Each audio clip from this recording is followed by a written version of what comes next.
ఇంకొక విషయం ఏంటంటే మీ 2 మూవీస్ 'విష్ణు విన్యాసం' కానీ 'మృత్యుంజయ' కానీ ఒకటే డేలో వస్తున్నాం అనుకున్నాం మేము.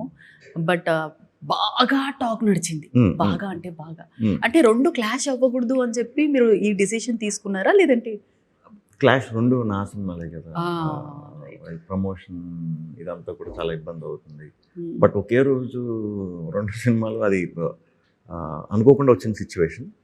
బట్ అది ఇప్పుడు సాల్వ్ అయింది కాబట్టి హ్యాపీగా 2 ప్రమోట్ చేసుకోవచ్చు. మీకు ఇలా ప్రయోగాలంటే బాగా ఇష్టం కదండి.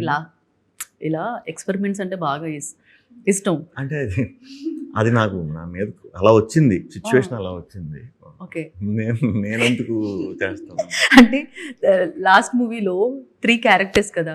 ఓకే. ఒక మాట చెప్పారు, మీకు గుర్తుందో లేదో. సో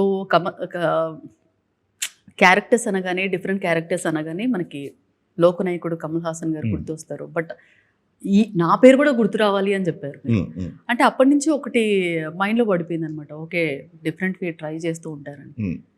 సో జానర్ అనేది మీరు సెలెక్ట్ చేసుకున్న జానర్ కొద్దిగా ఈ పంతలో ఉంది. డిఫరెంట్ జానర్ చూడాలి అంటే మేము ఏం ఎక్స్పెక్ట్ చేయొచ్చు మీ నుంచి?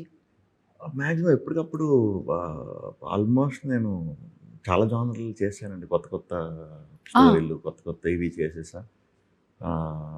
ఇప్పుడు ఈ మధ్యన అప్కమింగ్ వీటిలో కొత్త ఇంట్రెస్టింగ్ ఒక 2 దొరికినాయి.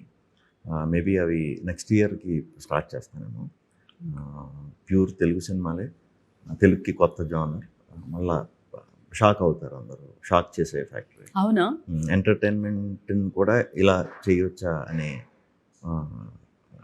స్టోరీస్ అవి. సూపర్.